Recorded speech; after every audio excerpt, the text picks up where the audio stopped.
Evangelho de Lucas, capítulo 8.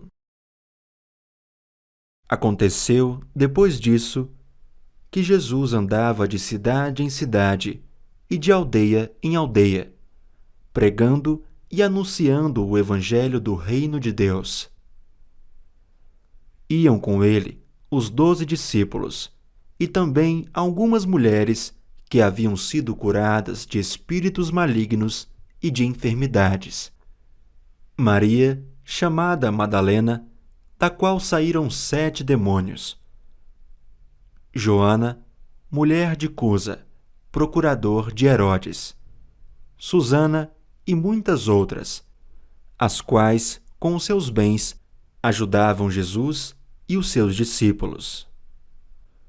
Quando uma grande multidão se reuniu e pessoas de todas as cidades vieram até Jesus, ele disse por parábola: Um semeador saiu a semear, e ao semear, uma parte caiu à beira do caminho. Foi pisada, e as aves do céu a comeram. Outra parte caiu sobre a pedra, e tendo crescido, secou por falta de umidade. Outra caiu no meio dos espinhos, e os espinhos, ao crescerem com ela, a sufocaram. Outra, enfim, caiu em boa terra, cresceu e produziu a 100 por 1. Dizendo isto, Jesus clamou: Quem tem ouvidos para ouvir, ouça. Então os discípulos de Jesus lhe perguntaram o que significava essa parábola. Jesus respondeu: A vocês é dado conhecer os mistérios do reino de Deus, mas aos demais fala-se por parábolas, para que vendo não vejam e ouvindo não entendam. Este é o significado da parábola. A semente é a palavra de Deus. Os que estão à beira do caminho são os que a ouviram. Depois vem o diabo e tira-lhes a palavra do coração, para não acontecer que, crendo, sejam salvos. Os que estão sobre a pedra são os que, ouvindo a palavra, a recebem com alegria. Estes não têm raiz, creem apenas por algum tempo, e na hora da provação se desviam.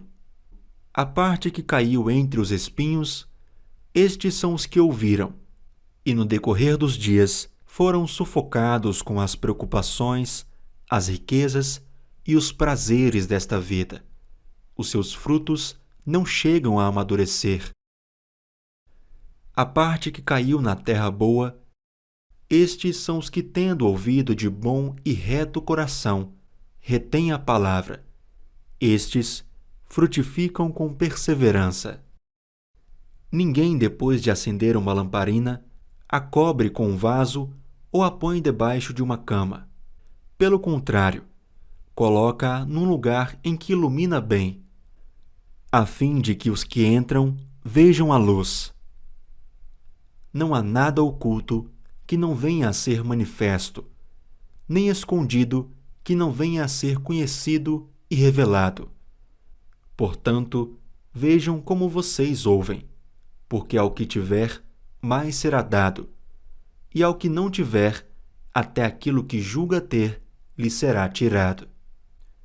A mãe e os irmãos de Jesus chegaram até onde ele estava, mas não podiam aproximar-se por causa da multidão, e lhe comunicaram: A sua mãe e os seus irmãos estão lá fora e querem vê-lo.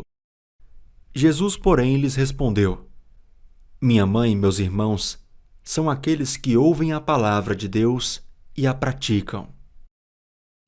Aconteceu que, num daqueles dias, Jesus entrou num barco em companhia dos seus discípulos e lhes disse: Vamos passar para a outra margem do lago. E partiram. Enquanto navegavam, ele adormeceu. E sobreveio uma tempestade de vento no lago, e eles corriam perigo.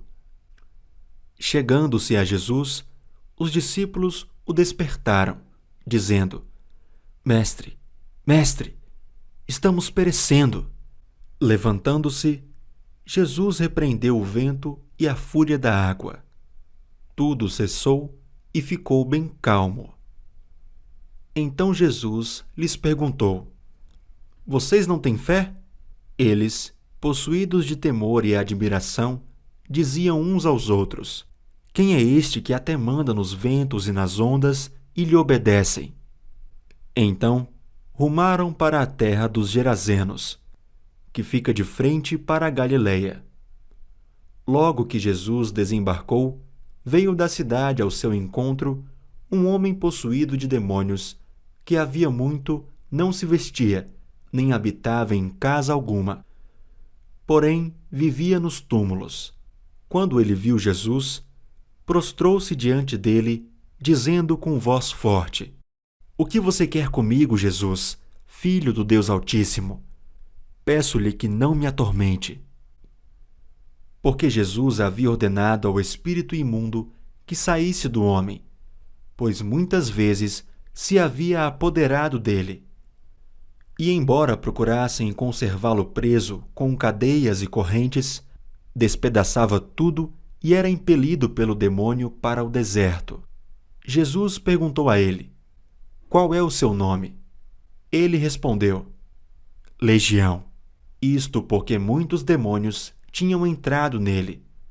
Estes pediram a Jesus que não os mandasse para o abismo. Ora, uma grande manada de porcos estava passando ali no monte. E os demônios pediram a Jesus que os deixasse entrar naqueles porcos. E Jesus o permitiu. Tendo os demônios saído do homem, entraram nos porcos. E a manada precipitou-se despenhadeiro abaixo, para dentro do lago, e se afogou. Vendo o que tinha acontecido, os que tratavam dos porcos fugiram e foram anunciá-lo na cidade e pelos campos. Então, o povo saiu para ver o que tinha acontecido. Aproximando-se de Jesus, encontraram um homem de quem tinham saído os demônios, vestido em perfeito juízo, sentado aos pés de Jesus, e temeram. E algumas pessoas que tinham presenciado os fatos contaram-lhes também como o endemoniado tinha sido salvo. Todo o povo da terra dos Gerazenos pediu a Jesus que se retirasse, pois ficaram com muito medo. E Jesus, entrando de novo no barco, voltou. O homem de quem tinham saído os demônios lhe pediu que o deixasse estar com ele. Jesus, porém, o despediu, dizendo: Volte para sua casa e conte tudo o que Deus fez por você. Então ele foi, proclamando por toda a cidade o que Jesus lhe tinha feito. Quando Jesus voltou, a multidão o recebeu com alegria, porque todos o estavam esperando. Eis que veio um homem chamado Jairo, que era chefe da sinagoga, e prostrando-se aos pés de Jesus, suplicou-lhe que fosse até a sua casa, pois tinha uma filha única de uns 12 anos que estava morrendo. Enquanto Jesus caminhava, as multidões o apertavam. Certa mulher que havia 12 anos vinha sofrendo de uma hemorragia e que havia gastado todos os seus bens com os médicos, sem que ninguém a pudesse curar, veio por trás de Jesus e tocou na borda da capa dele. E logo a hemorragia dela estancou. Mas Jesus perguntou: Quem me tocou? Como todos negassem, Pedro disse: Mestre, é a multidão que o rodeia e aperta. Mas Jesus insistiu: Alguém me tocou, porque senti que de mim saiu poder. A mulher, vendo que não podia passar despercebida, aproximou-se trêmula e, prostrando-se diante de Jesus, declarou, à vista de todo o povo, o motivo por que havia tocado nele e como imediatamente tinha sido curada. Então Jesus lhe disse: Filha, a sua fé salvou você. Vá em paz. Enquanto Jesus ainda falava, veio uma pessoa da casa do chefe da sinagoga dizendo: a sua filha já morreu. Não incomode mais o mestre. Mas Jesus, ouvindo isto, lhe disse: não tenha medo, apenas creia, e ela será salva. Tendo chegado à casa, Jesus não permitiu que ninguém entrasse com ele, a não ser Pedro, João e Tiago, além do pai e da mãe da menina. E todos choravam e pranteavam. Mas Jesus disse: não chorem, ela não está morta, mas dorme. E riam-se dele, porque sabiam que ela estava morta. Mas Jesus, tomando-a pela mão, disse em voz alta: menina, levante-se. Voltou-lhe o espírito, ela imediatamente se levantou e Jesus mandou que lhe dessem de comer. Seus pais ficaram maravilhados, mas ele lhes advertiu que a ninguém contassem o que havia acontecido.